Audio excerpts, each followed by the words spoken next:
to update my SAT with y'all.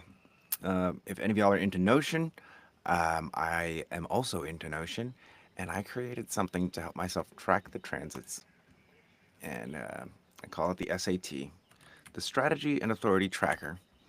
Every day I enter in the sun transit along with a little bit of words.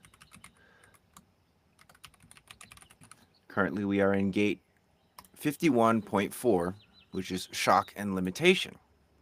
So I guess I'll read it to you guys. So today the energy is let's see exactly how long it is because sometimes it changes very quickly.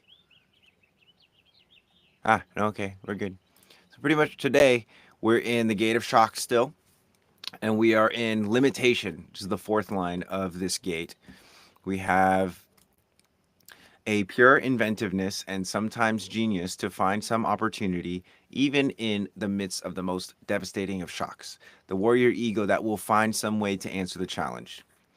Or uh, a reasoned make do mentally that is ineffective in times of severe shock. The superficial ego that lacks the resources and depth to answer challenge.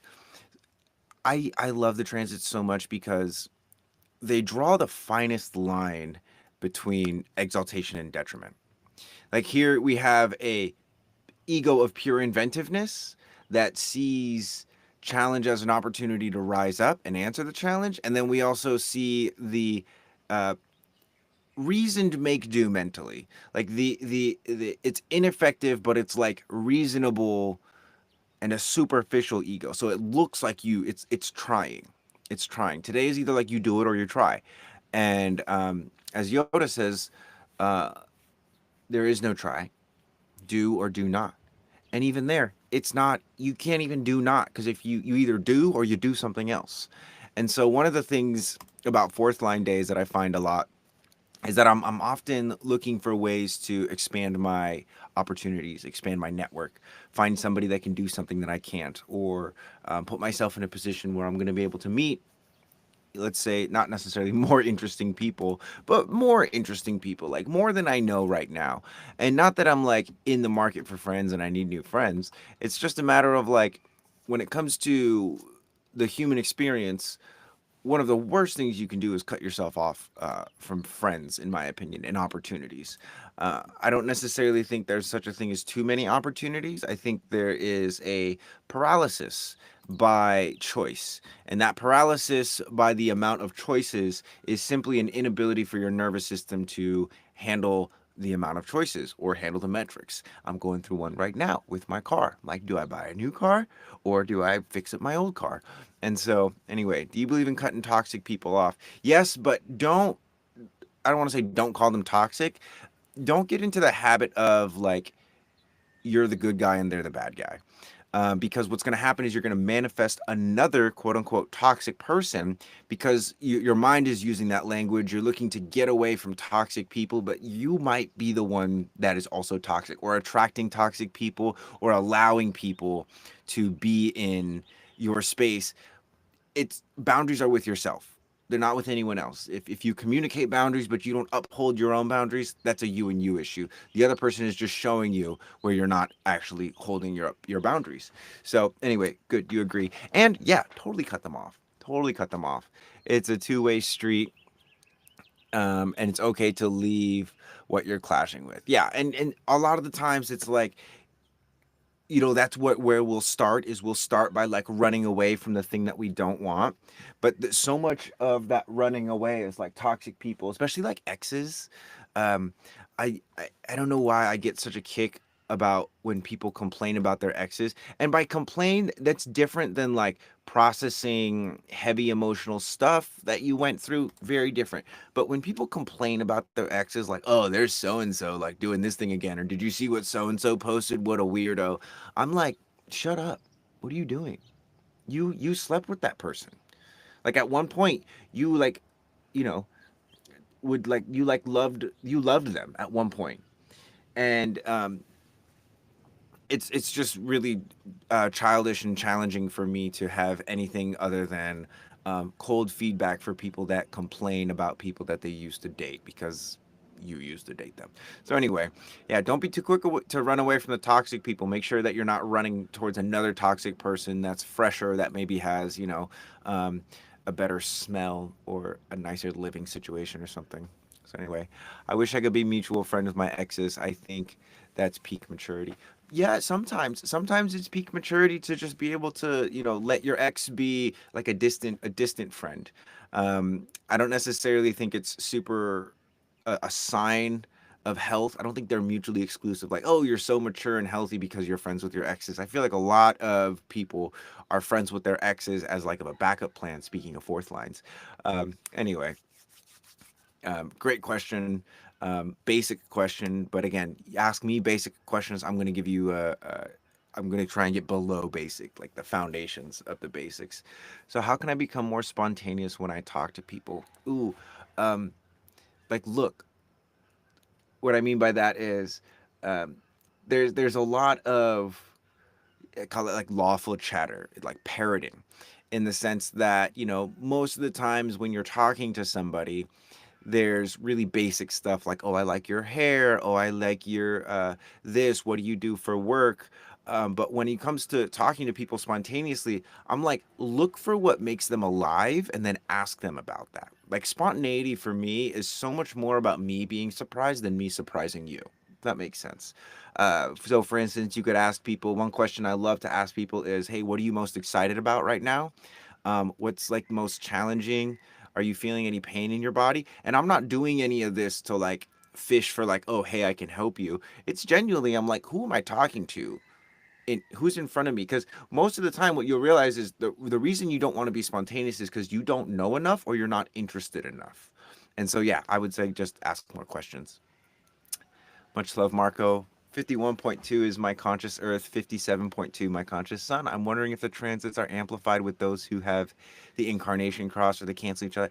It really depends. Like, if you're really in alignment with your incarnation cross and your design, this transit is likely to emphasize you and hopefully juice you up a little bit. If you're out of alignment or in your not self, it's going to amplify that. It's like a spotlight that gets shine on these qualities or these gates for all of us, regardless of whether you have it defined or undefined. Because there's plenty of people with defined centers and they have terrible relationships with those defined centers, even though those defined centers are constantly giving them feedback. Then there's people with undefined centers who those centers are not constantly giving feedback and insight and information about me. They're giving me information about other people, and you can have a great relationship with that. So when the transit comes around, like for instance when 21 was in transit, I have the 45 that connects to the 21, and oftentimes when there are electromagnetic gates, sometimes I'll get a little bit too in the bridging gate. I'll get into a little bit too much into control. But during that transit, it was very clear to me what I was in control of and what I wasn't in control of, and the impact of me attempting to control something that wasn't in my control or neglecting to control something that was in my control. So it really depends. The geo me. That's the magic of human design. It's like, yes, someone can tell you all of this information, but it's really up to you to track yourself. What is the transit? So the transit is, if you go to your body graph, you'll see two sets of placements. You'll see red, design, black, personality. Those are your like activations. One is your unconscious self, that's the design. The other is your conscious self. 88 days before your birth, the day of your birth. The reason those are what they are is because of the transits. Because the sun primarily and all of the other planets are forming these sort of geometries that the neutrinos are sort of like hitting us through. So the angles of these neutrinos and the gates by which these neutrinos activate us, and it's different than light. Understand, this is why I think human design is so incredibly cool, is because we're not looking at, oh, light. We're looking at neutrinos, which make up a part of matter that we really don't understand yet from our modern perspective. And so what's so cool about the transits is that you can look at the transits overlaid with your body graphs. You can take your body graph and the transits, mix them together. I recommend Neutrino Design. Link is in my bio. You get 25% off. It's the best human design app out there. And you can see, like, oh, okay. So, for instance, for me, I can use like a real example here. Currently, I have, because of the gate 57 in the earth, I now have sacral and splenic definition. There's a channel between my spleen and my sacral that is now active. Now, it doesn't mean that those centers are now defined in me or it's like somehow changed the way I operate. So much as like my body doesn't change, but if I put clothes on, then it kind of changes the way that I'm going to interact with the environment, interact with people. So it's really important to recognize that there's certain things about you that are fundamentally imprinted, and then there's other things that get thrown on you.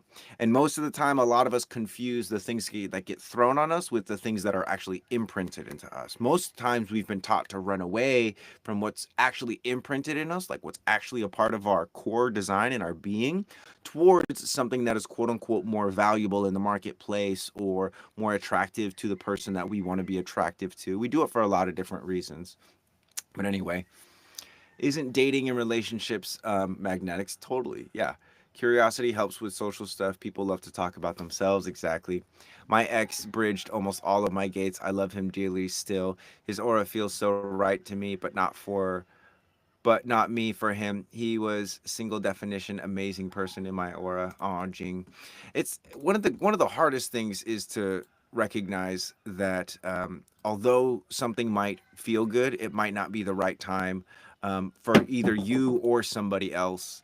That's one of the hardest things to reconcile with, because it's like, you want to go in one direction, but the wind is blowing you in the other direction. And if you continue to fight the wind, you're just going to destroy your ship. So it's much better to just, when the storm is hitting or the wind is blowing in an unfavorable direction, this is something that very few people in our society know how to do, which is wait. Wait patiently.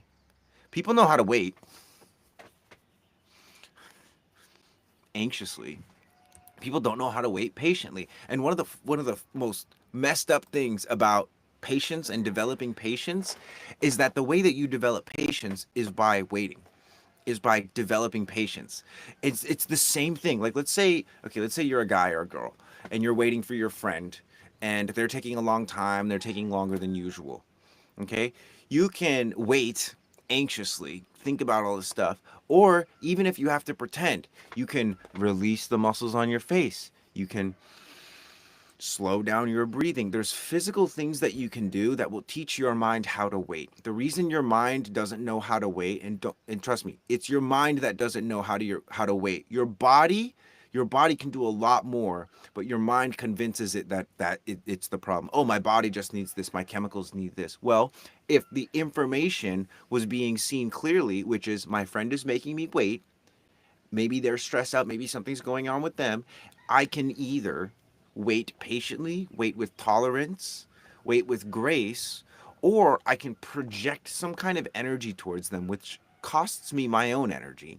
And not only that, but like, make up scenarios. Like, I can do all kinds of things with my brain. And that ultimately shows that your brain has more authority in your life than your body.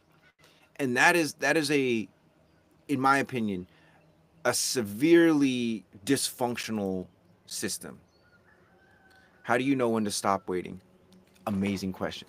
The reason it's a dysfunctional system, I'll bridge these two together, is because the brain and the body, they're allies. It's not like a master and a slave relationship, although most people treat it that way and they try and whip it into submission. They try and whip the body into submission.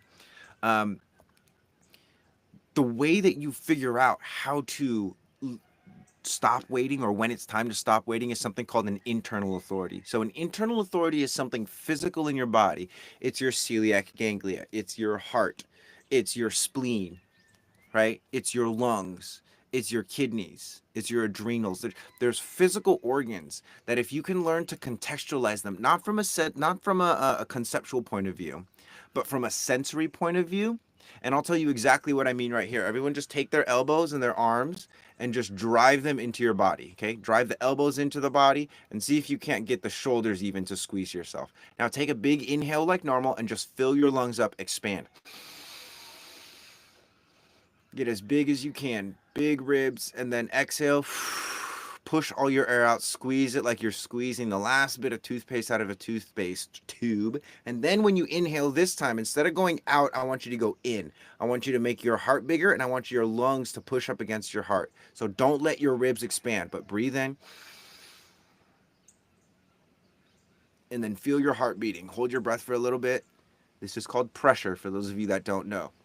The way that you cultivate the way that you cultivate patience is through pressure and heat.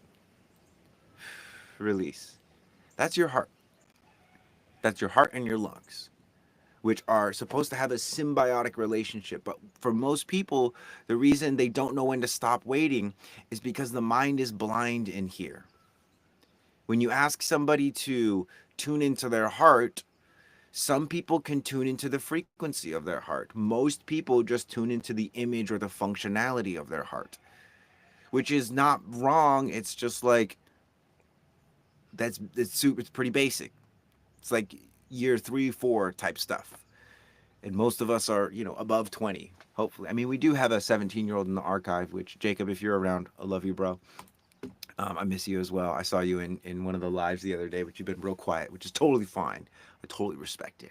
I just love the idea that there's a 17-year-old creating regulation and homeostasis within himself, because ultimately that's who I think needs it the most, young people. Because when it comes to having an internal authority, one of the reasons we have an internal authority is because there is such a powerful external authority. There's what the government wants. There's what the entertainment industry is showing you. There's what the church is showing you. There's all these different facets of authority in the external world. And the mind is great at figuring out what that is. But when it comes to how do I feel? Do I want to eat this? Does this feel okay? Is it time to stop waiting? One of the things that happens when we ask ourselves, is it time to stop waiting? Is we ask, would so and so wait for me? Is me not waiting going to have consequences?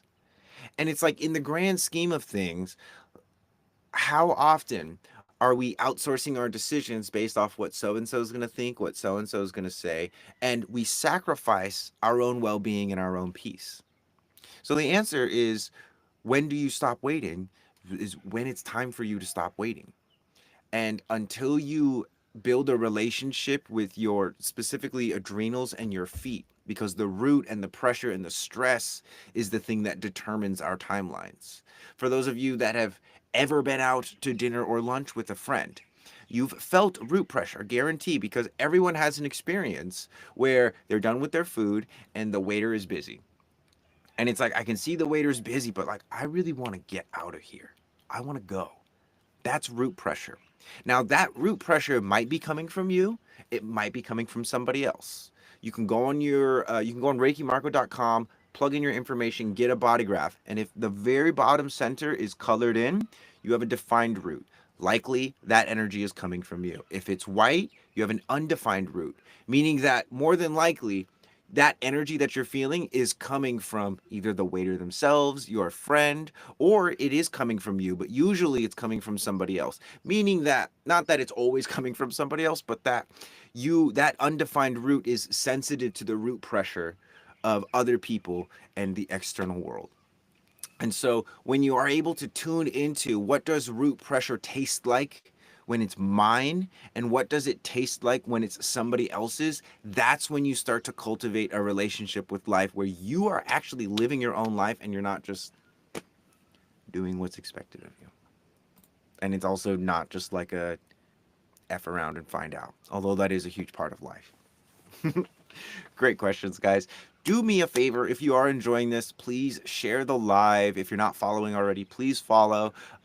This is a free thing that I do. I'm not doing any donations for readings or anything like that. My main goal is to interest you guys enough so that you will come check out the membership, the archive. The archive is essentially, it's a somatic approach to human design. So a lot of the stuff that I'm talking about is primarily focused on getting you to, rather than learn human design, which is totally fine, we want you to learn about your body. We want to put you in situations where instead of just talking about the spleen and the root conceptually, you can actually feel it, like I showed you with your heart. I got the root and spleen defined. I'm pretty happy with them. If I have to choose two, I would choose those two. That's great, Jen. That's totally the mentality that you want to have, because one of the things about the mind is it's like a passenger in a vehicle, and most people's passenger is looking out at all the other vehicles and comparing and belittling the vehicle that they're in rather than appreciating that they're even in a vehicle at all. So great to open this to 17 or any age. I taught myself to be patient when I was very young, but in a survival way. I started thinking, well, don't be mad they are late because they had an accident or died. So now I reprogram my patience to be about nervous system training. Everything that's stressful in life, everything that's stressful in life or inconvenient or uncomfortable, you can leverage to make yourself more tolerant, more patient, more graceful, more loving, more insightful, more wise, until it's not making you that anymore. And again, it's not like you can ask someone for help, like, hey, when am I supposed to stop doing this? And it's like, dude, whenever you feel like it. Like, how many red flags do I need before I can leave my ex? Do you feel like leaving them right now? Yeah, okay. Well, make sure that you're not actually running away from yourself. And that's this is where the mind gets really, really crazy, because the mind has the ability to project the most incredible stories and incredible things on people. What's up, Mark? And it's very important for you to be able to distinguish the difference between your mind projecting something and something inside you speaking to you, or you seeing reality clearly. I love the example of the restaurants. Your reports are fire. Thanks, Summer. Appreciate you. For anyone that is interested, I do have reports. They're super affordable. I have a $20 one that will literally decode your entire human design, and a $35 one that will decode your entire human design and teach you about the human design system. Yeah. Just started to follow you. Can you explain what you do? Stephanie, totally. So I am obsessed with human design, which is a combination of the I Ching, Kabbalah, astrology, and the chakra system. I have been a Reiki master since 2012, which is a Japanese healing modality. And since then, since I had my awakening, I became obsessed with this idea, like, how do we actually navigate the world? Like, what tools do we actually need? And so when I found human design, I was like, oh my gosh, this is like, I was starting off with like a tiny little map, and this is just like a massive map. It's a web of consciousness. And so I wanted to learn how to navigate this web of consciousness efficiently and proficiently into a mastery level. So I studied human design and Reiki, did a lot of healing work, cleaned up my life in terms of people, food, workouts, places, careers, money, etc. Totally, like, I won't say turn my life around. It was not like I was a bad person, but I definitely got on my own little high road, started going the extra mile for myself. And then I met a man who would change my life. His name's Pasha. Pasha is now my best friend, and he showed me about biomechanics and sensory mechanics, which are effectively locomotion, like the functional movement patterns that we all have ingrained with us that make us human, and sensory mechanics, which is the way that we generate locomotion. Right? You don't move unless you see something worth moving for. You don't run away from something unless something sounds scary. And so we are not only refining the physical movement patterns, but we're also refining the way that we decide what to do and how to move. And this is where the intersection between human design and sensory design is what we call it now, but biomechanics, human locomotion, and the human sensory system sort of bridged. It's because one thing that I found while I was learning about human design was that there were so many people who understand human design, and they get the language and they can talk the talk, but they cannot walk the walk. When it comes time to wait for an invitation, they get impatient and they invite themselves. When it comes time to listen to their sacral, instead of listening to the sacral, they do what everyone expects them to do, or they do what they think they should do rather than following their sacral. And so I realized that I was in a room full of parrots that are just regurgitating stuff. And so me and Pasha kind of set out to do something different. So we created the archive. It's a $37 membership or $333 for the entire year.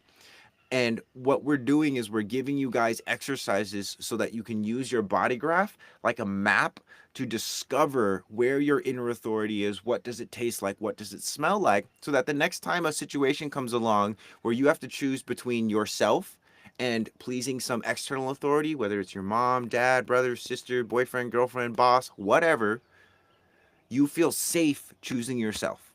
That's the key.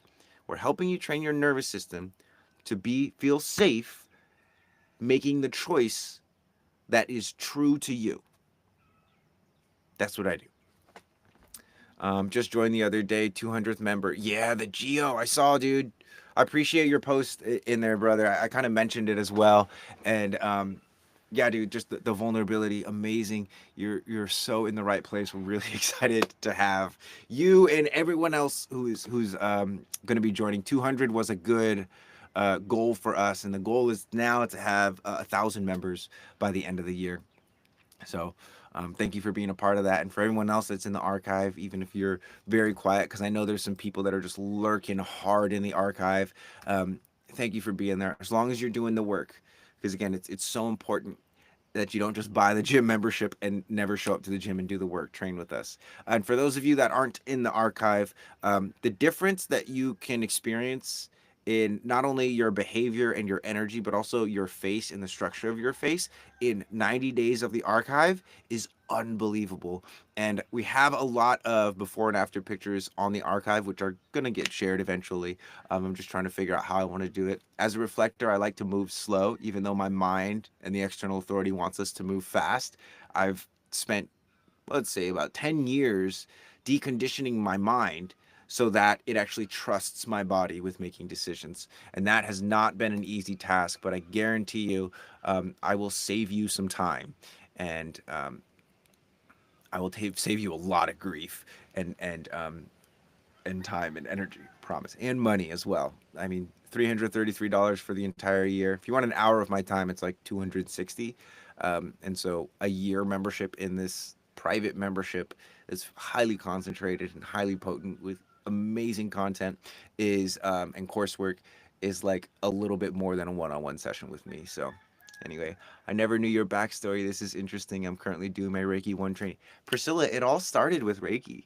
It all started with me in college uh, and just feeling like, God, everyone is asleep. How is everyone just like blissfully sleeping? And they're just, they're just going along with their lives. And meanwhile, the deforestation is happening and they're poisoning our food and just so many things that are just really did not like it, made me not want to be a human being. And Reiki is the thing that saved me.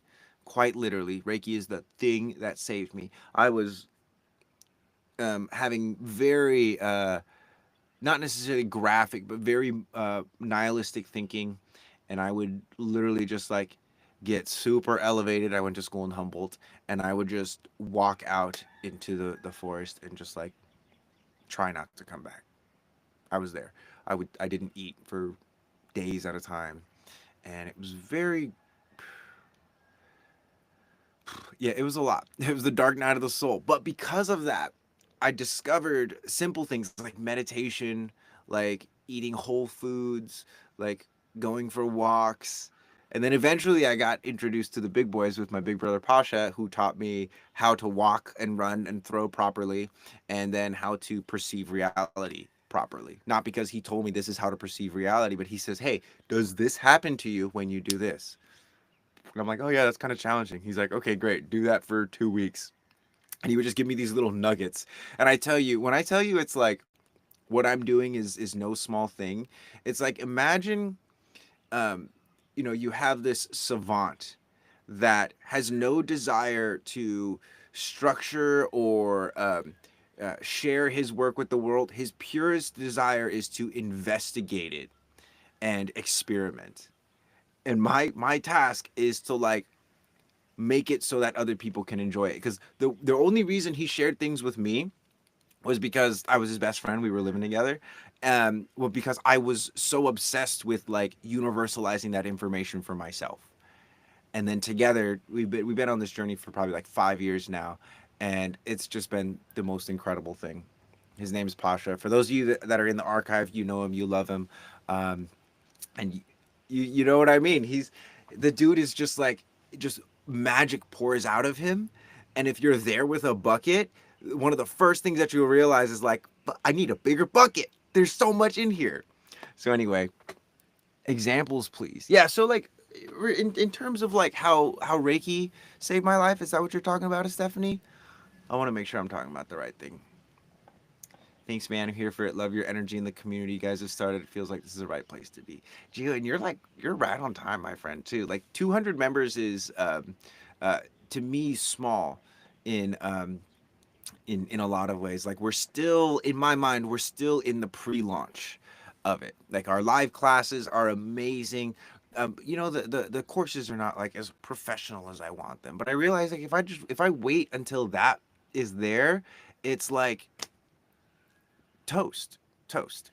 I'm a 3-5. He's a 1-3. If we wait for something to be perfect, we're gonna be waiting for literally forever. And so it's been wonderful too, because I feel like, I'm not necessarily. We're not putting any ads behind it, at least not yet.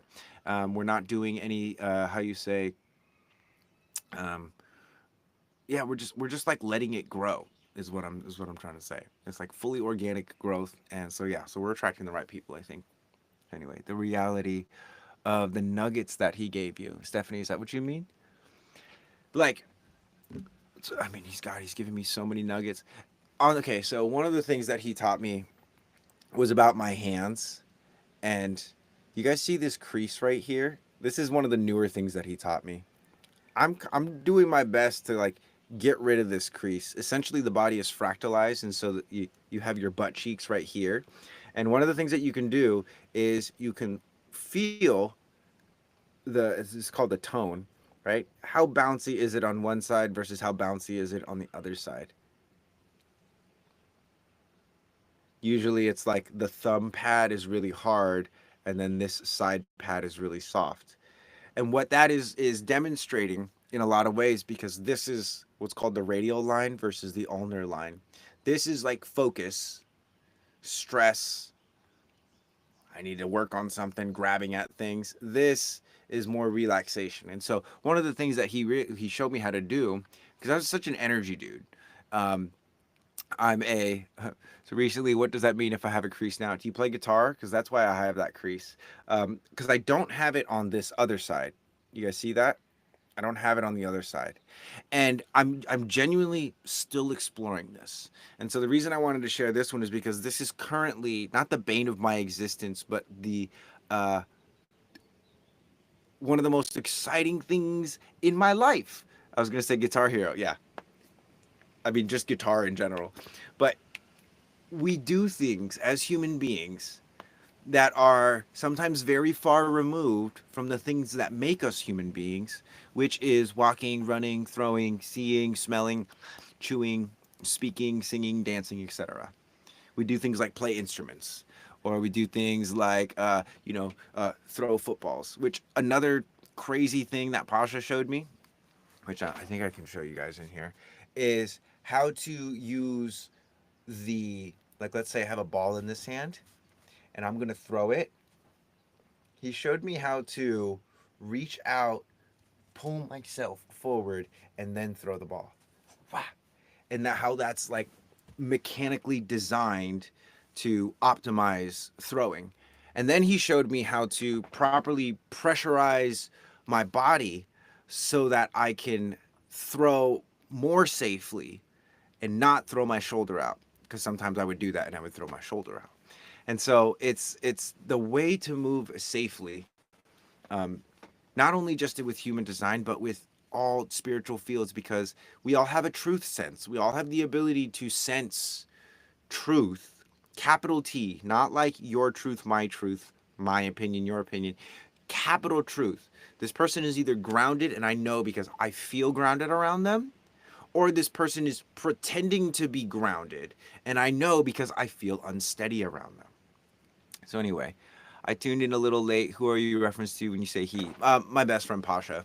He's my partner in the archive, and we are doing some really incredible things. Like we're giving people an opportunity to transform themselves, not just energetically and spiritually, but also physically. Like recognize that one of the reasons why you might be overwhelmed by life is because you're looking at life through a very small lens. You're running away from things that are uncomfortable and overstimulating, and simply because you didn't have the right support in developing your nervous system to be able to handle those kinds of things. And it's nobody's fault. But once you realize that, oh my God, school made me weak, my parents coddled me, like once you start to realize these things, then you can actually start to take accountability and develop yourself. And a big part of anxiety, depression, overwhelm is weak necks. And by weak necks, I literally mean like thin, choked out necks. If you feel like you're choking on your words and you can't say the things that you need to say, no amount of affirmations or any of that bullshit is going to help you until you strengthen the power of your physical neck. The reason being is because we live in physical bodies, and trauma is held in the body, not in the mind. So you can work on the mind all you want and become this neurotic, lotus eating, influencer, but you still won't be able to say the thing. And the reason you won't be able to say the thing is because you don't feel safe. And if you're looking for somebody else to make you feel safe, to say the thing that you really want to say, there are very few places in the world where you're actually going to be able to live a happy life.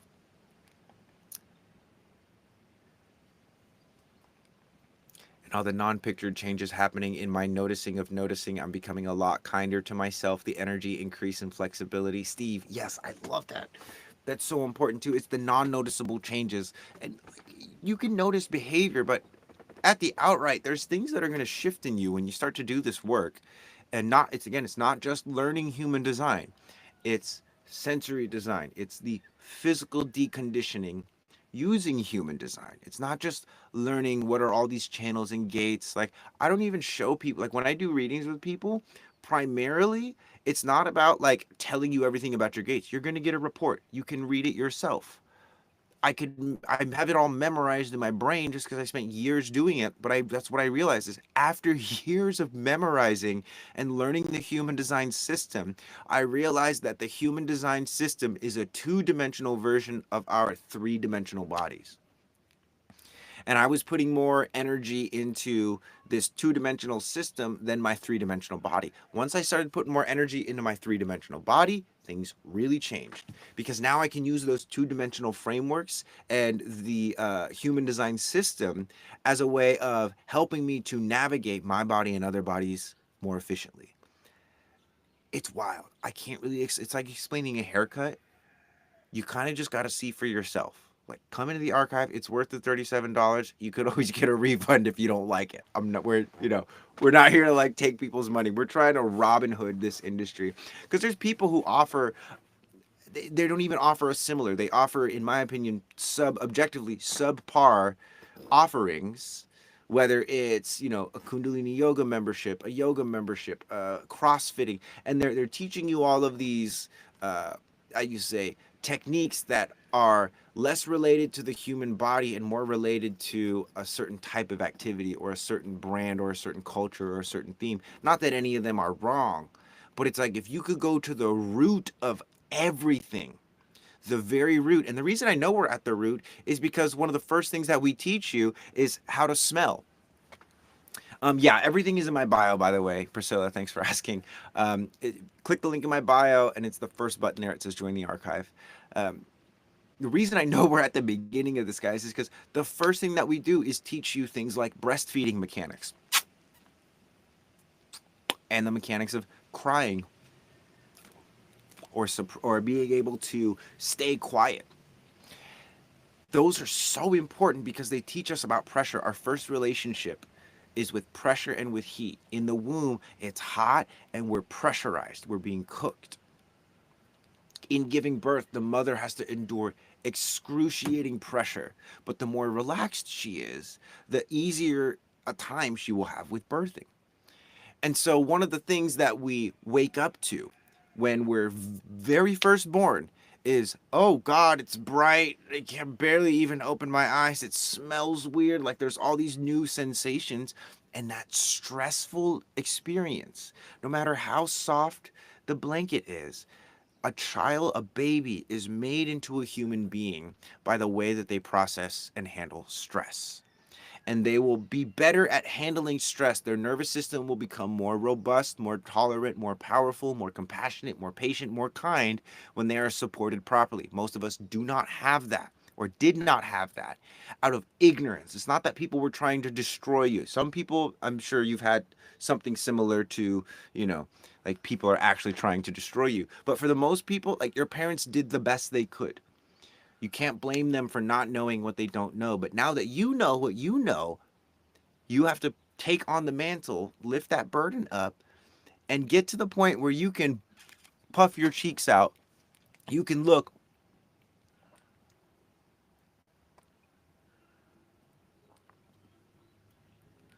in every direction and swallow. Like that's one of the first tests. And if you guys don't believe me, how hard is it?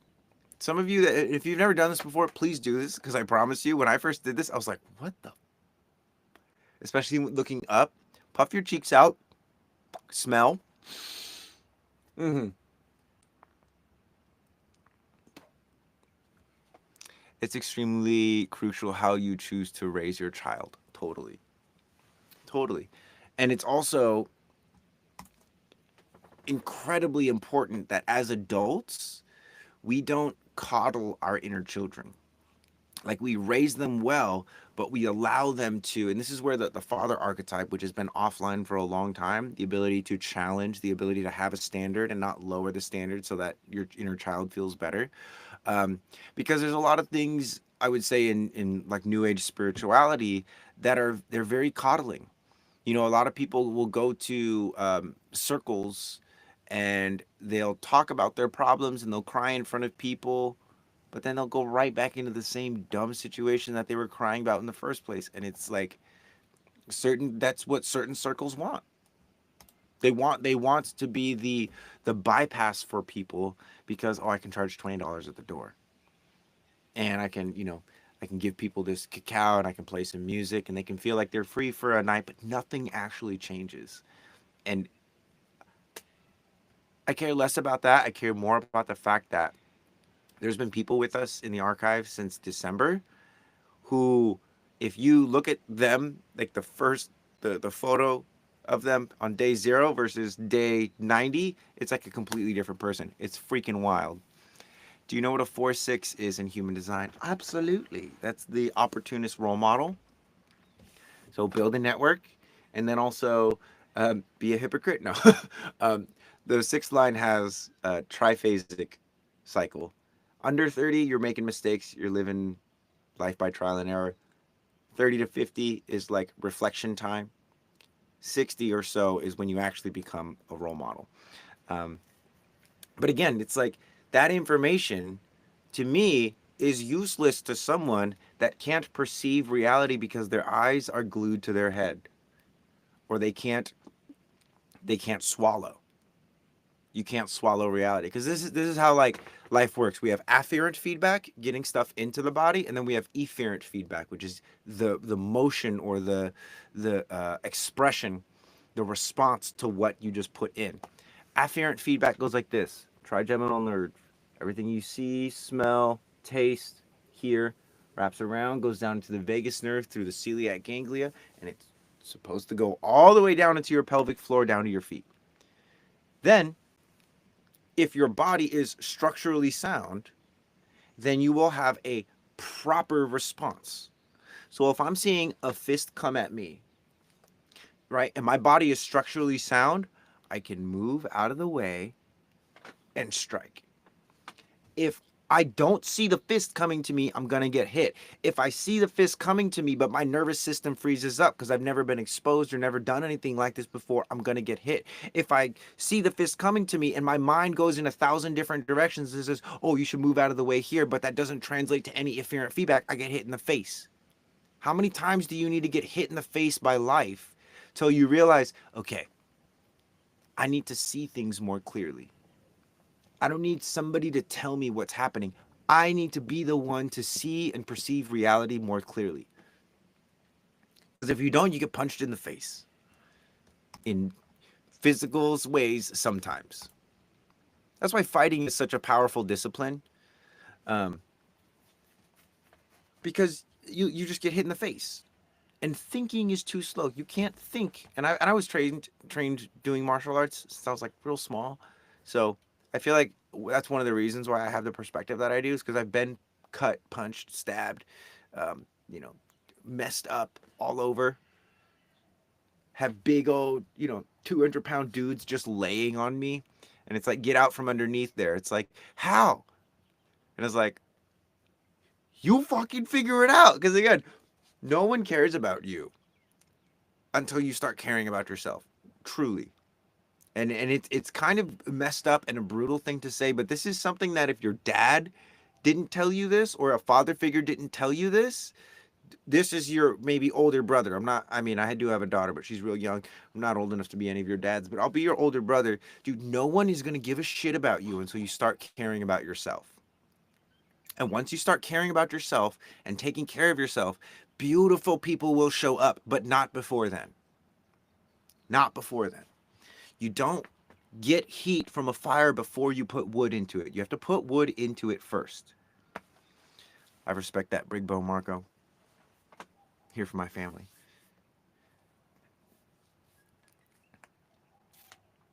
Prana, what's up, my brother? So I did that in my nutrition course in college, dropped out to farm in Hawaii. Oh, Missy Dry. I don't know if you're still here, Missy, but I live in Hawaii. That's very cool. Do you still farm? That's amazing. Do you have suggestions on healing / resetting the vagus nerve? Yes. I have so many suggestions. There's quite a few things. One of the most basic ones, Kaya, is to remember to smell instead of inhale, swallow, because that's part of smelling. And then when you release your air, don't dump it. Not a hot breath. Nice, cool, like you're, that was fun. As though you're like blowing a cup of hot soup.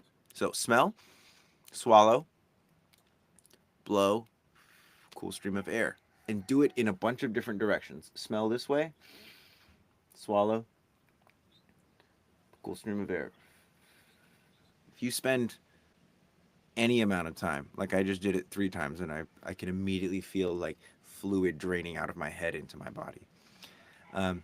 The way that you heal and reset the vagus nerve is you just exercise it and you just use it. It's like anything else. If you don't use it, it's going to deteriorate. And so turning the head, especially turning the head and keeping the eyes oriented, like keeping the eyes forward, smelling, swallowing in different directions, that's going to help a lot. Now, Kaya, recognize too that it's not just healing the vagus nerve. There's other nerves like the celiac ganglia. There's a lot of other systems in your body. This is literally just the beginning. It's so important, but this is literally just the beginning. If you don't also heal the nerves and heal the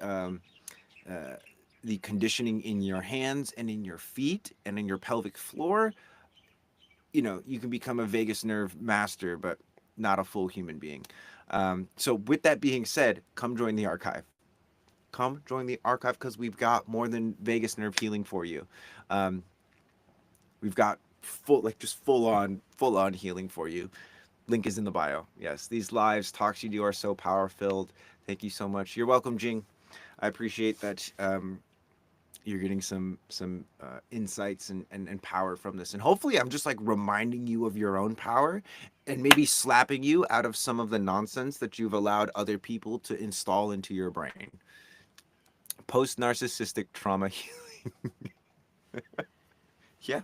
Yeah. I mean, it's like, and that's the thing, even about narcissism, right? Narcissism, I don't think it's made up, but I think that most people, and I see that a lot of people will call somebody a narcissist as a way of ignoring and bypassing their own narcissistic traits or their own victim mentality, and vice versa. So it's so important to not get stuck on these words, in my opinion, and diagnosis like that's the final result. That's literally uh, point blank external authority. Doctor says, "Oh, you have scoliosis."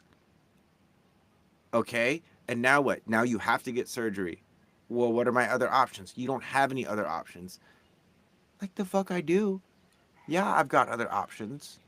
My partner Pasha, who we built this archive together, he fixed his own scoliosis without surgery.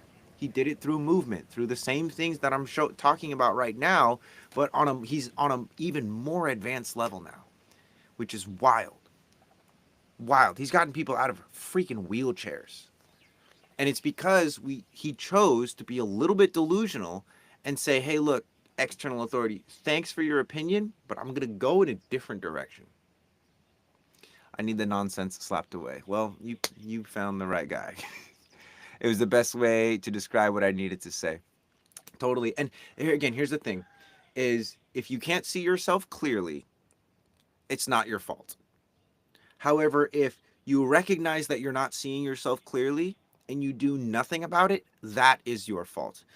As much as people want to say we choose our parents, during this lifetime, we're not conscious of the reason why we chose the upbringing that we did. And even if your parents were super kind and sweet and gentle and loved you, that doesn't mean that your nervous system is going to be able to carry you through adulthood. It just doesn't. Some people, the love and kindness and generosity is literally the thing that is preventing their nervous system from developing. Parents that don't allow their kids to be stressed out or experience loss or grieve or any of that kind of stuff, like they keep them, they coddle them, they keep them safe, they protect them from the world. Like, dude, you're not always going to be around to protect your children, and life is stressful and life is hard.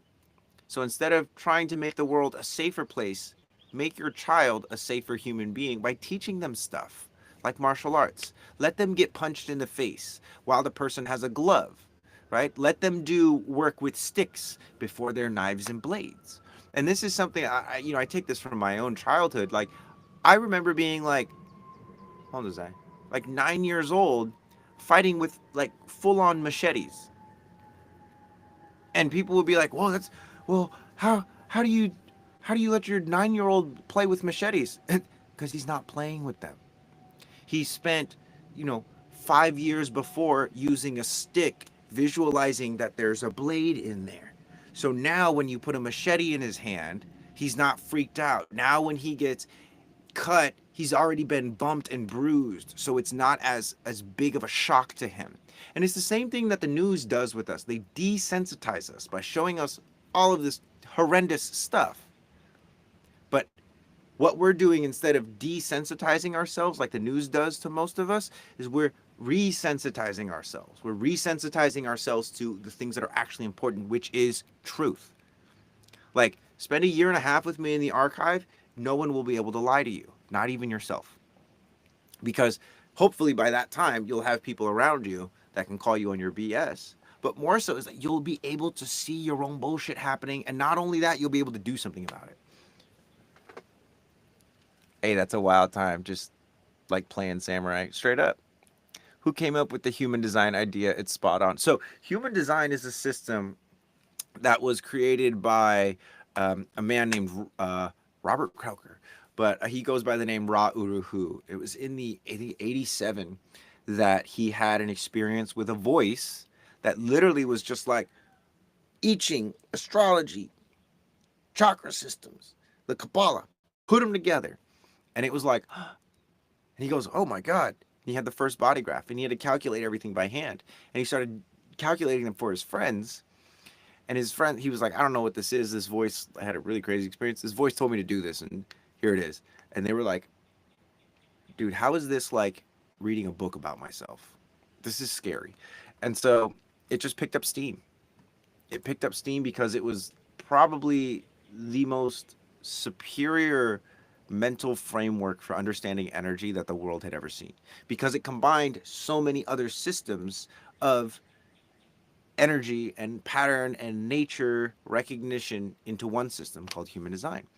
And what we have today now is the Jovian Archive, which is the source. This is like the school that or the group that Ra established before he died. And then there's a bunch of other people online that are taking that system and those teachings, making it their own, calling it something else like quantum human design, gene keys, what is it, cosmic human design. They're making like their little tweaks, and then sensory design. We're making our little tweaks too. Although we're not tweaking the system and changing anything, we're just adding the workouts to it. Everyone else is like change the focus or change the wording or even change the way that they do calculations, which in my mind is like, if it ain't broke, don't fix it. Uh, However, if there is something missing, add it. And that's what we're doing. Or at least that's what we believe we're doing. There's something inside us that's like, hey, spirituality deserves to be more practical, because that's actually one of the most spiritual things, is to actually have a physically strong body and a body that can perceive truth. Like, I love the gene keys, right? But no amount of contemplation is going to fix your fried nervous system. That's just where I get to. And everyone's nervous system is fried, or it's frozen and shut down. You know, you're either burnt out or frozen and shut down. And you can meditate your way into a lot of cool spaces. I've done it. I've spent like a period of my life where I do like 2-3 hours of meditation a day. And I was doing a lot of yoga, and my back still hurt, and my wrist still hurt. And I was still like seeking attention, and I was still chasing girls, and I still hadn't like established a connection to my purpose or my lineage. And then I started getting into the body again. That's like literally when I met Pasha, everything changed. Because he was this guy that was raised with human design. His mom is a reflector. She was like one of Ra's like groupies, I guess you could say. That's what he describes her. Mom, if you're here, don't quote me on that. Although you probably already know. You probably own it here on live. But anyway, she's like a mom to me now because she's a reflector, and she gave birth to my best friend. But anyway, she taught him human design at like 14 or so, after like a breakup. He's a 1-3 emotional manifesting generator. And yeah, the dude just like found he found these things so early, or they found him so early. But he was like a physical guy. Like, he fixed his body not with spirituality and healing like that, but with like actual physical movement. And I've helped a lot of people energetically. So when we came together, it was like yin and yang, and we just united forces and became best friends. We also read a book called Atlantean Secrets, that if anyone is also interested in the most low barrier to entry into my heart and Pasha's heart and becoming our best friend, all you have to do is read book. They're kind of long, but they're very interesting. It's called Atlantean Secrets.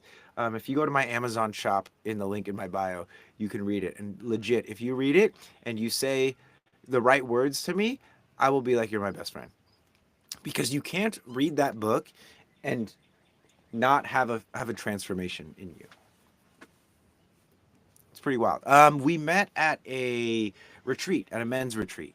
So we were both. He was actually coming as a participant. I was working as a facilitator on that retreat, and yeah, we just were like, it was like bros at first sight. What do you think of Abraham Hicks? I love Abraham Hicks.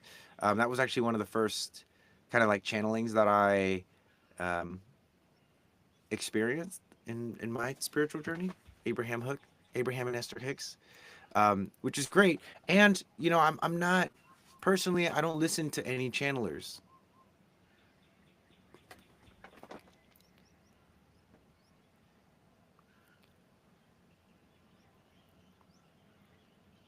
Sorry, guys, I gotta verify my non-NPC-ness over here. Thanks.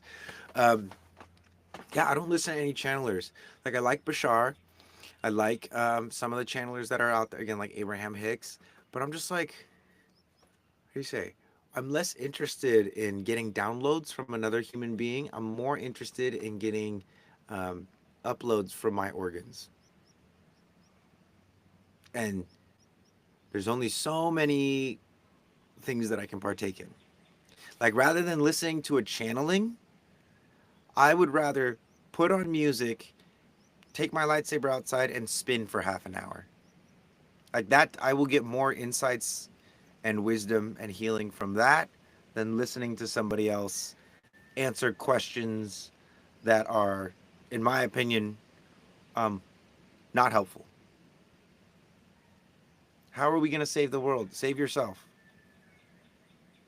How are we going to end this? Are the powers of darkness losing or winning? The fact that your mind is still asking those questions means that the power of darkness is still afoot.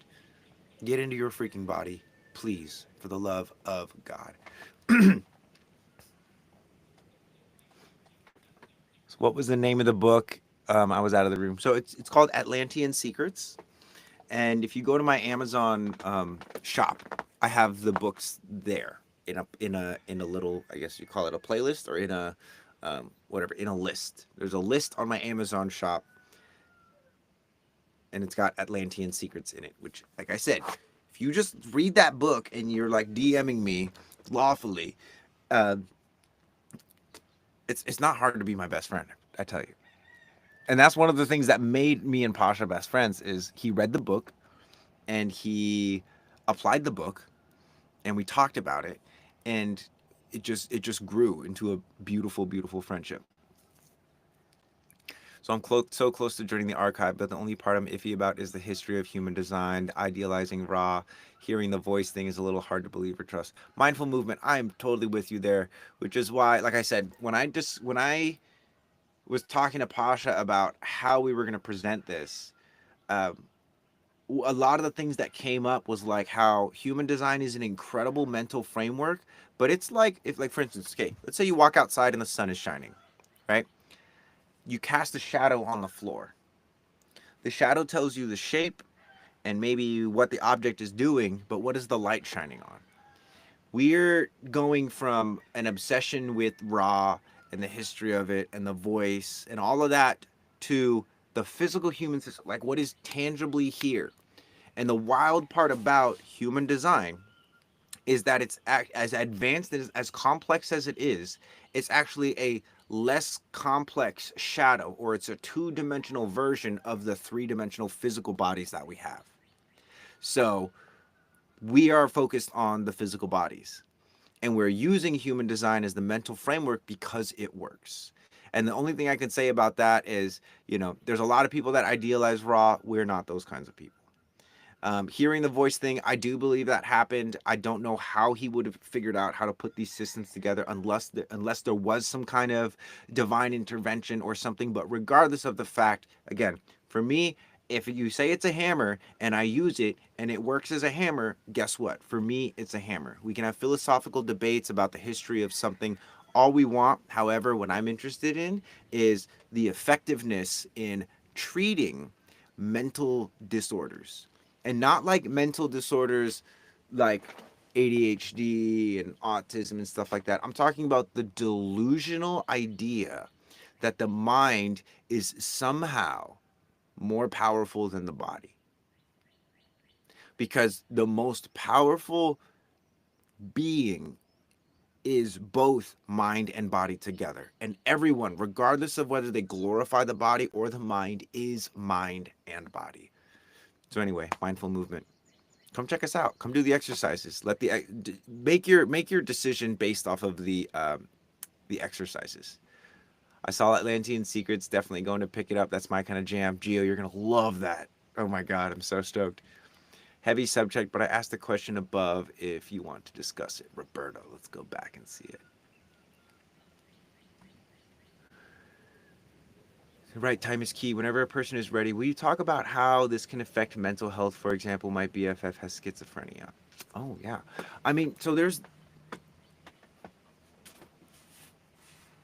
I would have to know a little. I kind of would have to know a little more. But one of the things that I can say about your best friend's schizophrenia is that the more grounded of an individual you can be and the more tuned into your internal authority you can be, that's going to be helpful for your friend.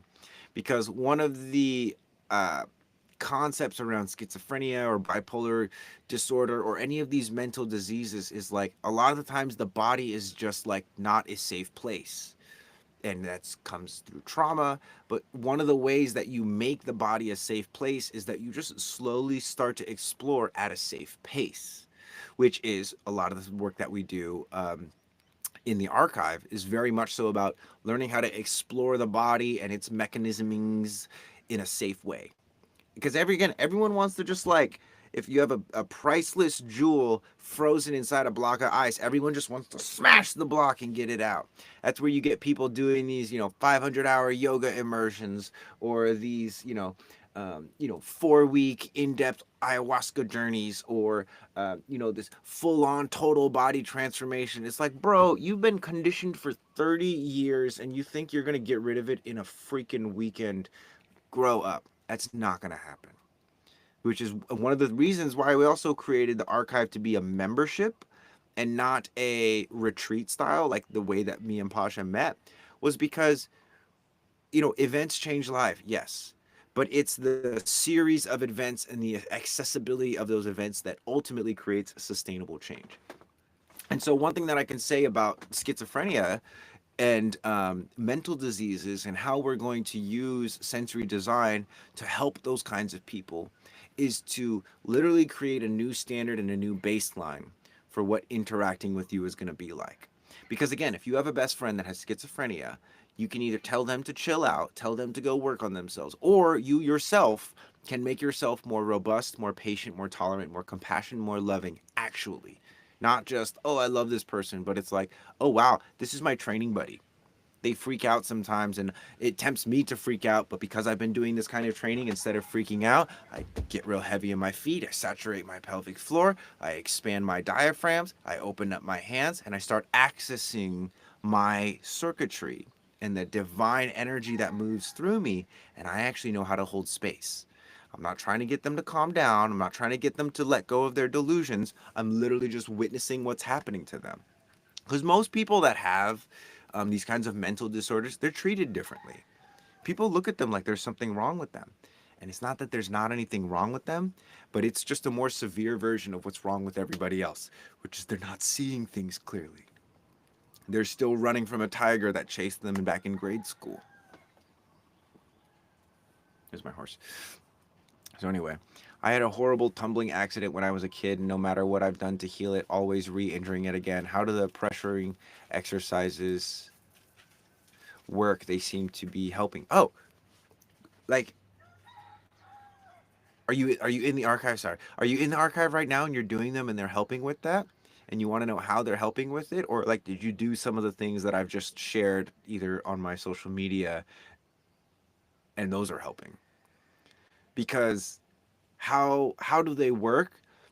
It's like a balloon or a barrel, you know, or a cup of water. It's like if you pour water into a cup, water takes the shape of the cup, and you can compress the pressure, and you can have a stronger cup so you can hold more water or more pressure in the water, and that's how the pressurizing. It's like we expand your balloon, and then we hold it there, and then we contract the balloon, and then we hold it there, and we expand it a little bit further than last time, and we hold it there. It's like we're giving your tissues more dynamic. We're giving your tissues more depth. We're giving your tissues more how you say, versatility and mobility. It's like one thing that I learned recently. I always conceptualize the bicep as contracting and lengthening, and that the bicep will contract while the tricep lengthens. And then if I want to extend my arm, the tricep lengthens and the bicep, uh, the tricep will contract and the bicep will lengthen. But for instance, if I want to move my arm back like this, what muscles are involved? This is my thought. Oh, well, probably like some of my pec and my shoulder. And it's like, is it possible that you can use your bicep to push this bone back and that you can use the tricep to push this part of your body and your bone forward? Like, is it possible that muscles do more than just lengthen and contract? Is it possible that because it's touching the bone, it can actually push into the bone? And so, anyway, there's a lot of cool things that I'm even now just discovering. And I've been, I would say, a pretty powerful athlete, mover, whatever, like my entire life. And so, this system and the pressurizing and heat have shown me, like, there'll be drills and I'll be like, oh, I'm gonna rock this. And after 2 minutes of it, I'm like, like I want to give up. But that's how this stuff works: is you get to the point where you want to give up, then you go just a little bit further, safely exploring and pushing that edge. This isn't about getting optimized results. This is about figuring out where you're at so that you can figure out what the next step is. Everyone wants to focus on the destination. Why do they say it's all about the journey? Well, because it is all about, you don't get somewhere by leaping there. You get somewhere one foot in front of the other. And everyone wants to focus on what's it going to be like when I get there. Oh, maybe I shouldn't even go there. It's like, dude, just put a foot in front of the other foot. Anyway, my friend slash partner is heavy in his schizophrenic movements. People question my mental for being patient. Yeah. And honestly, it's not a bad idea to question it. Like, what are your reasons for being in a relationship with them, or holding such space for them? But it is, again, it is like external authority, what people are going to think about you versus what you know in your heart you're supposed to be doing. And there are certain people that will pretend, right, to be there for someone, and you might be one of those people. This is why I say it's not a bad idea to question it. But when you start to actually contextualize your organs, you'll be able to truthfully resource something that is like, oh yeah, I'm here because I love this person and this is helping me and it's healing me, etc. Or like, I just want to appear like a nice person. And it's important to realize, if you are trying to just appear like a nice person and you figure that out, that you get out of that person's life immediately, because you're probably taking up space in their life for somebody who genuinely does want to be there. This goes for relationships. Schizophrenics and your ex are like, you know, you could treat them the same in a lot of ways. I'm interested in joining, but I'm still new to the concept of human design. Can you be a beginner? Priscilla, 100%. And I would even say that it behooves you to be a beginner doing sensory design, because if you're interested in human design and you just go the full mental route, like let's say you go do a course with the Jovian Archive, you can learn so much, but your physical body will remain the same. You will learn, oh, I should use my strategy and authority here, but your eyes will be darting away from the thing that you have to look at, or you'll be choking on your words because your physical body still hasn't changed. So I would say it's this is probably the best place to begin your human design journey, because we're actually going to give you a foundation in your body to explore human design, as opposed to just all of these information and things to work within your brain. Your flow is naturally going there even if you don't see the question yet. His inner authority is dope. I only get frustrated with my BFF when he wants me or others to make all the decisions, and naturally is so great. He does some of the things we talk about naturally on his own. The meds just suck sometimes. Ola horses. Yeah. So y'all doing stuff on the Discord? Not really. I do miss the tea time readings as well. But pretty much all of my activity has moved into the archive. Um, yeah. Yeah, and I totally get, Roberta, like the frustration in wanting someone to make all the decisions for you. It's like having a child and a baby around. And again, this is where it's like, there's certain times when you're going to be more patient than others. And not saying that you should punish him if, you know, he's asking you to make all these decisions for him. What I'm saying is, and don't punish yourself either, but just recognize, like, there's uh, there's a standard and a boundary, right? The standard says, hey, this is how it works with me. If we're going to be in a relationship, these are like the rules. The boundary is the thing you draw when they don't respect the rules. So for instance, if your friend, like if you have to stand and say like, hey, look, when you ask me to make all these decisions for you, um, you know, that really affects our relationship, and I'm gonna work with you, but I'm gonna ask you to make your decisions. If you get mad at me for telling you to make your own decisions, and I'm being loving and kind and sweet and patient, okay, only erect that boundary like 4 or 5 times, I would say. Maybe have more patience with your friend. It's your relationship. If I had a friend that like it was like that, and they were always looking to me to make decisions, and I have a pregnant partner by the way too, so a lot of the times she'll be asking me to make decisions, and I've learned how to patiently just be like, look, we it's not like you need to eat. Usually if she's like, I don't know what to eat, like I'll just make a call and make them go eat. I'll get her food.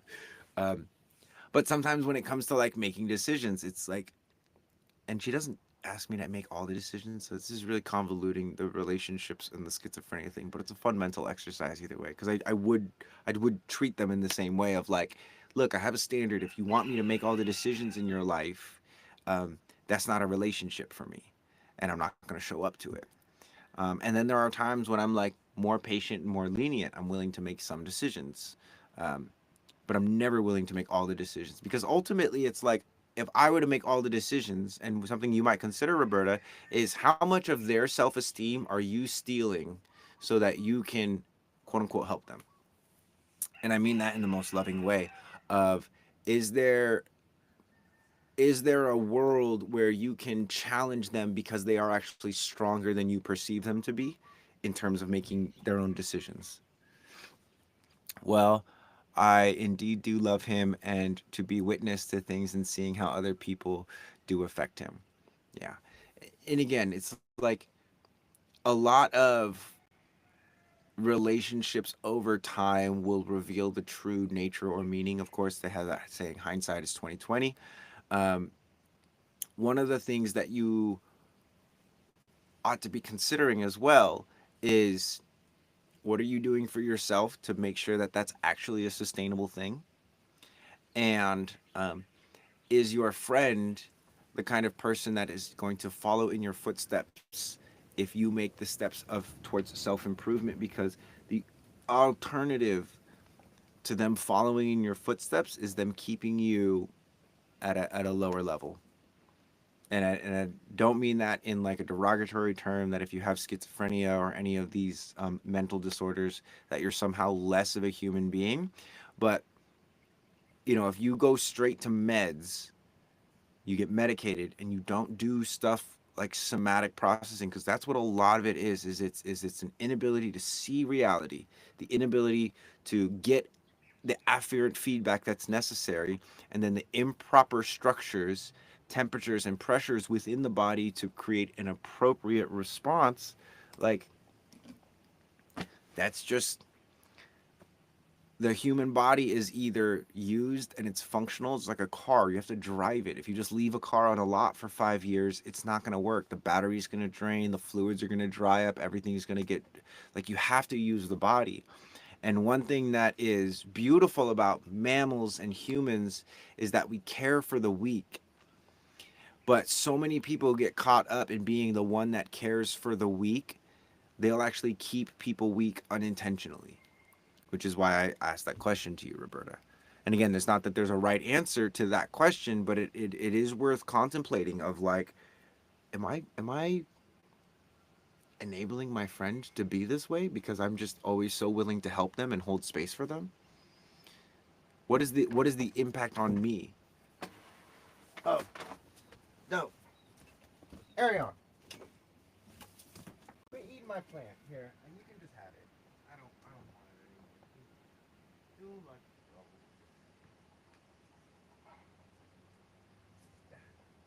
You can have it. I don't want it.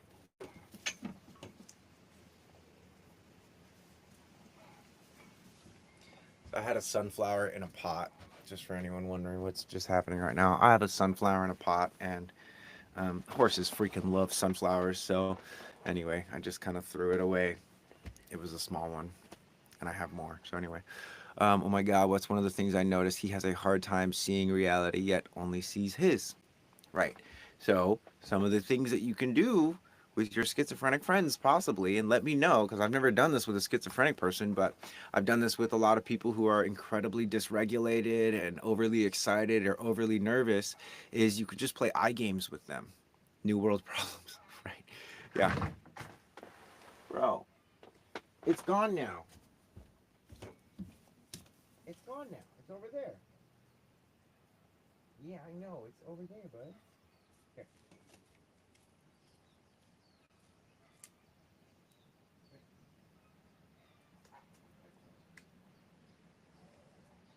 Sure, eat it.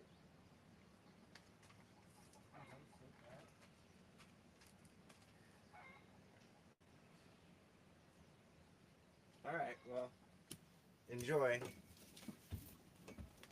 I think he already ate it. Anyway, sorry guys. All my animals keep bombing. Yep, I got the rooster in the house and all this stuff. Eye drills with your friends. Okay, so one of the coolest things you can do. You guys, I don't know if you have ever heard of eye gazing. It's a very beautiful process. It's very intimate and very deep. Something else you could do aside from eye gazing is like head panning with eye contact. So you just look at each other, and then you match your breath.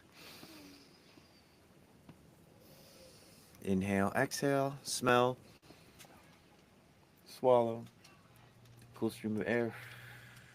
Like you can do exercises like that with them. Um, One of the things about psychosis and why it's so challenging is because, and you find we'll find this a lot, and for those of you that are in the archive, you know what I'm talking about. Your mind does not want to relinquish control. It does not feel safe. The only way to like stop overthinking and stop the anxiety is to show your mind through the body that it's safe, that the body can actually make good decisions. Um, and the more good decisions your body makes, the less of a challenge it will be to give up control from your mind. And literally, it's like every time I do a sensory design class, and we have pre recorded classes, we also have live classes in the archive. Every time I feel so phenomenal. Like I feel like I can trust my body. I feel like I can do anything. I feel like I can be anything. And it's because I'm tapping into the faculties of my body that allow me to do everything that I do. In these situations, I really found that you have to trust everyone's process. As long as you are there trying to help someone, they are going to continue doing what they're doing. They have a journey and an experience to live, and who are we to take that from them? Yeah, and that's part of it. Is like, not to abandon people, um, but recognize that you're not helping anyone if you've abandoned yourself. If you're attempting to help somebody by way of abandoning yourself, you're not helping anyone, least of all yourself. Which is like, if you want to help someone up, it helps to be above them. Reach down, pull them up. But how many people reach down to pull someone up and they get pulled down? I'm not saying it's like a bad idea to help weak people, but like, it's a very fine line, because like I might seem like a crazy person, but I'm genuinely like, safe spaces are a lie. Holding space for most people, it's bullshit. They're just building up their own ego and they're trying to be the healer. Um, what else? Got a lot of hot takes over here. Got a lot of hot takes. Well, that's because I spent probably like, let's say 10 years of my spiritual journey. Instead of teaching, I was just watching. I was looking at all the teachers, and this part of my journey is like, I didn't start sharing as an authority in human design or Reiki for very many years, 10 years about. And I was just sitting back watching and observing, exactly. Cuz I wanted to see like, who's doing what, why are they doing it? And before I get my own ego involved, I want to see how other people are doing it. And I was perfectly fine with not doing anything. But then I had a daughter, and I was like, oh, okay, I see now. Share some of the basics, Marco. Start sharing some things. And literally, like when I started my human design Instagram, which is just still Reikimarco, I was like, I'm just going to share the same information for 28 days. Like social media, guys, it's I mean, for me, it's not hard. It's not hard because social media is um, such a such a powerful tool, and if you're really clear with what message you have to share and what you're here to manifest, social media is easy. It makes things so much easier. A lot of people complain about social media like, "Oh, it's so hard." It's like it's because you're trying to sell insurance because you don't know what to do. You're trying to sell AI because you don't know what the meaning of life is, because you don't know what shape your heart is in or how much pressure your hands can take, or anytime your body gets hot you think there's something wrong with you.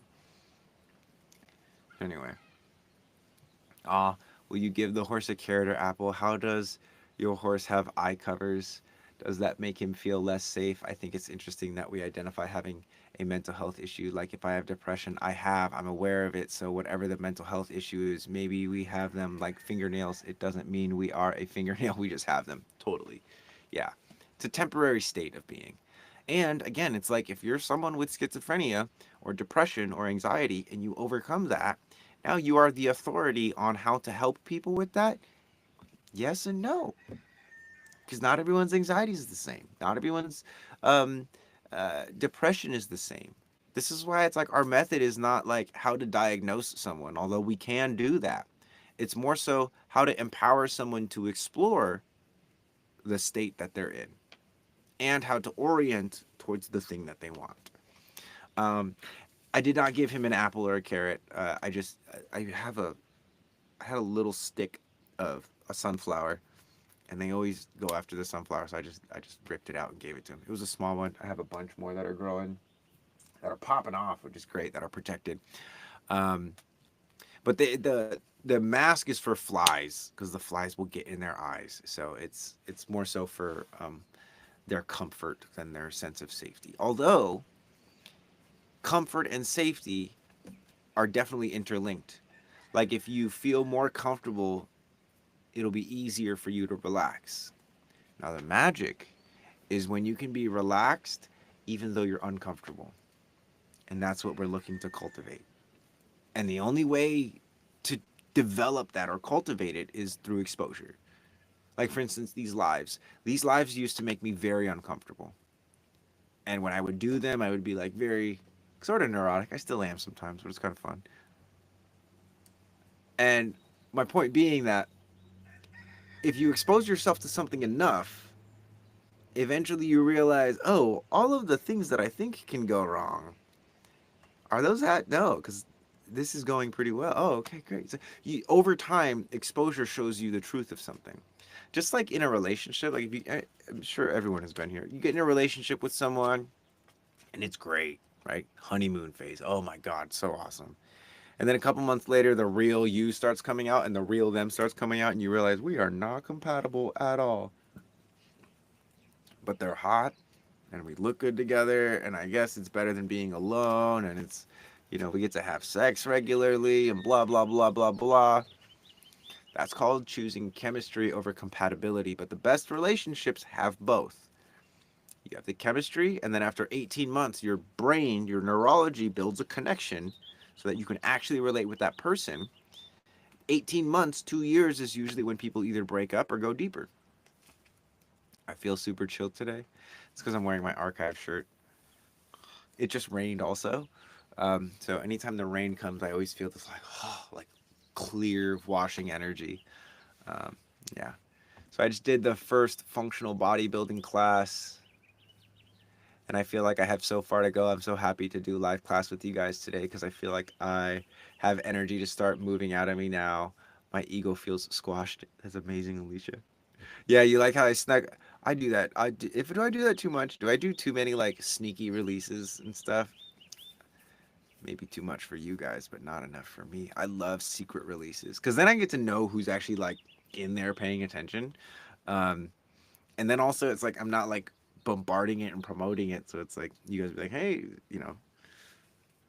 Marco just added these secret classes. You guys gotta check these out. No, I love it. I think you should probably be quiet about all of them. Yeah, that's what I'm doing. That's what I'm doing. Yes, I want to get the tank top. Yes. I've been watching those, waiting for those to drop for days. Oh, you are so stoked. I was really stoked to share them as well because, of course, it's like sometimes it's like happy accidents where I'm like, oh, I didn't publish this yet. I meant to have published it a month ago, but I didn't publish it. Well, now's a good time as any. And anyway, yeah, reassurance for the overthinking.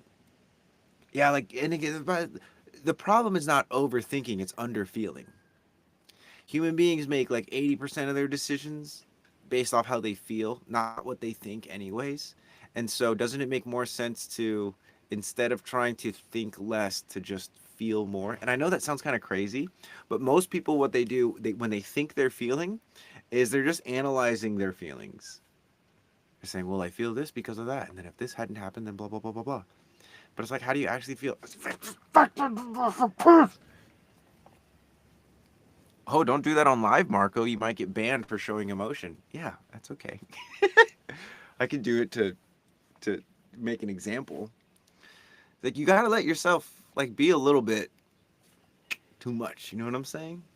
Like your freedom from overthinking is right behind you giving yourself permission to be too much for a limited amount of time. I promise you cannot keep up too much emotional energy indefinitely. You will eventually exhaust the emotional energy and you will have this wonderful sense of peace and clarity wash over you like a cool summer rain. But it comes through feeling. And one of the reasons why you got to go there is because it's like in your tissues. Right? Like I made a discovery. I was doing some saturation work on my spine, which is something that a kind of advanced technique that you'll learn in the archive. And I got to the point where I was opening my mouth so big, it felt like I was choking on my mouth and my tongue. And I was like, oh my God, Marco, like, don't swallow your tongue, as if I could freaking swallow my tongue without biting it off first. Um, and I realized, like, oh my God, and I started kind of like having some convulsions, and I was like, oh my God, this feels like that time I did ayahuasca. Or this feels like that time I did combo. The convulsing. And I'm like, I get that there's medicine and certain substances, especially with combo and ayahuasca, right? There's chemical compounds in there that um, change you. And how much of the change can I muster with just the convulsions, just the physical movement? They're very involuntary. Getting to the edge of my sensation where it's like, at one point, this used to tickle. And it still does because I haven't done it in a while. But the way that I actually learned how to throat thing, was just by like learning to tolerate the tickle. And I haven't done that in a while. Which, like I said, if you don't use it, you lose it. Were you laying under that giant boulder?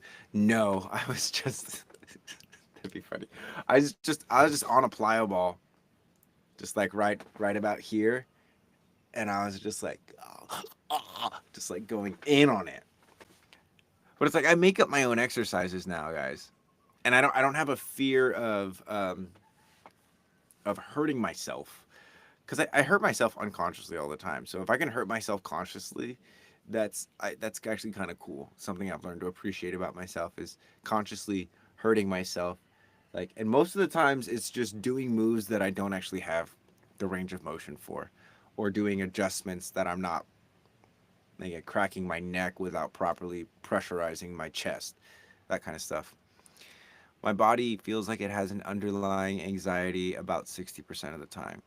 And I think that makes it easy to underfield because I disassociate from the body. Yeah, your body. Not to say your body can't experience anxiety, but it's your mind sending signals to your body that something is wrong when nothing is actually wrong. Does that make sense?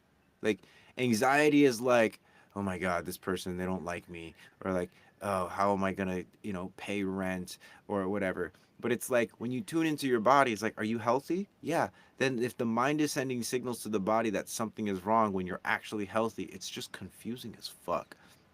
And so the concept around under feeling and feeling disassociated, like one thing I can tell you, my friend, please just do this for like 2 minutes a day. Just turn your head to the left, smell, swallow, blow a cool stream of air out as you come back to the center. Keep your eyes facing forward. Then smell the other direction, swallow, cool stream of air moving forward. Then look up, swallow, cool stream of air, come back to center. Smell down, swallow, cool stream of air coming back. If that's hard for you, great. You physically have something to work on. If that's not hard for you, great. That just shows you even more so how it's literally just your mind sending. It's like your mind crying wolf, is what anxiety is a lot. If you don't use it properly, if you use anxiety properly, your mind is able to anticipate what is going to happen, but it doesn't confuse what's going to happen or what did happen with what's happening. If you have anxiety about something or a traumatic response to something that happened over 18 months ago, you have work to do. If it's still within the 18-month mark and it's like interrupting your life, that's well within the means of neurology to still be happening. But if it happened 18 months ago, and this is usually what happens, is something will happen when you're a child. Like one of your friends says, oh, you don't dance very good, no one's going to want to dance with you, so you never dance again. Or your dad tells you, like, shut up, because he's really upset about something else and you're just trying to be fun, so you're like, oh, okay, I guess I'm going to shut down joy. At some point in your childhood, you stopped, as a survival mechanism or as a means of pleasing some kind of external authority, you stopped following the insights that your body has for you, and you started using your mind saying, oh, dad's in that mood again, I better not be happy about anything. And it's like, I remember this with my own dad. I remember when um, my dad would come home and he'd be stressed out about work, and then he'd have to go like do yard work or do the pool, and I won't have done it. And so I would like go hide, right? Because rather than, and I don't even know what my external authority was like telling me to do back then. Eventually it was like, get a van and live in the van so that you don't have to be subject to other people's root pressure and sacral energy.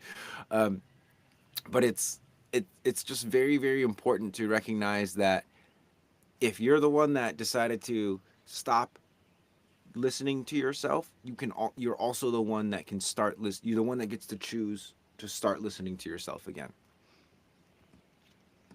Years ago, I learned that a juvenile homeless uses techniques like sitting on kids or just holding them down under pressure. I think it's called level 9 home. Anyway, it helped calm kids. Yeah, I would say that the problem is that it's temporary and it's somebody doing it to you rather than finding the pressure themselves. Right. Well, so that's part of it, is like, like in jujitsu, I love recommending jujitsu to people just as like a anxiety relief, because it shows you when, oh, grasshopper.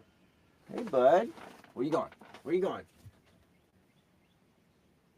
Oh, he's so fast. No. Come on. Come on. Hey, just be chill. Please. I want to show you my life.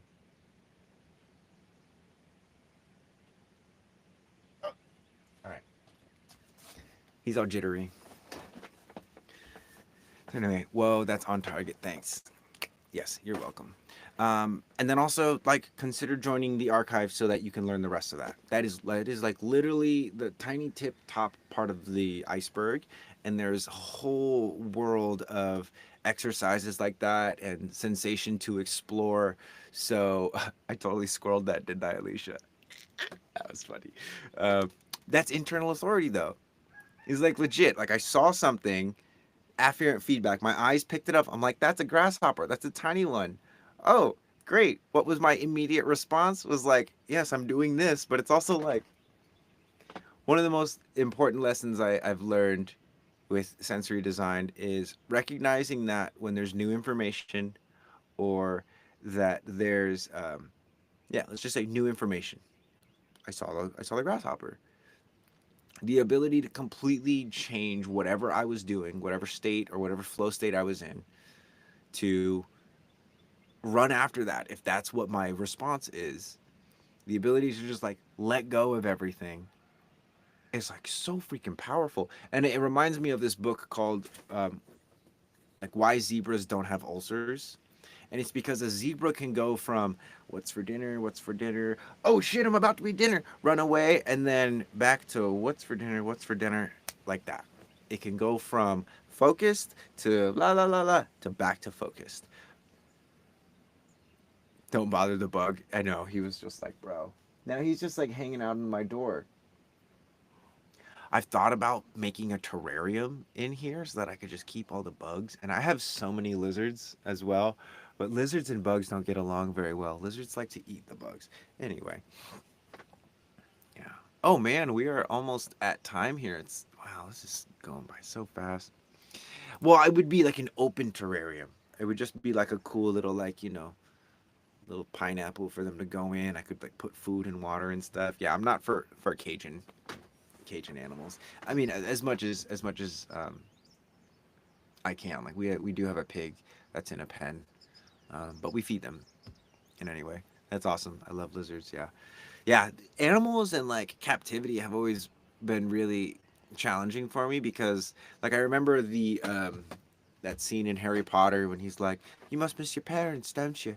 And the snake is like, looks at the sign that says "bred in captivity," and I like a lot of animals that are in zoos, especially ones that used to be wild. They develop like depression because they don't have to hunt their meat anymore, and so they're not using the mechanics, or they have digestive issues because they're not using the mechanics that prime their stomach for hunting. Very interesting stuff. I want to hear about all your animals, horses, pigs. What else you got? We got chickens. We got bunnies. We got guinea pigs.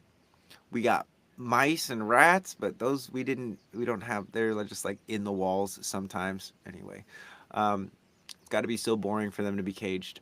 Totally. Yeah. And I got a lot of roosters. We have two cats. We have a dog. The only thing we don't have is like a cow. We have goats. We have boy goats, which are fucking annoying. Really don't. I'm not a fan of the goats.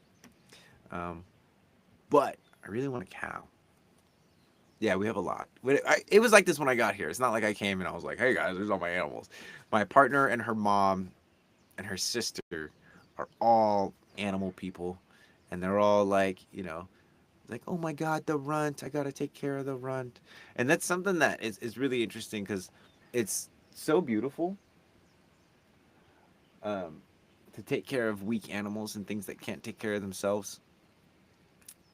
And there's also a price to be paid for taking care of something that can't take care of itself. And as a man, I recognize that, and I recognize the stages of development, especially like with a child, because like my daughter's not old enough to take care of herself. She'll starve. When she gets hungry, she just gets mad and angry, and she'll just like lay on the ground and just starve to death. So I'm gonna take care of her. And when she's 16,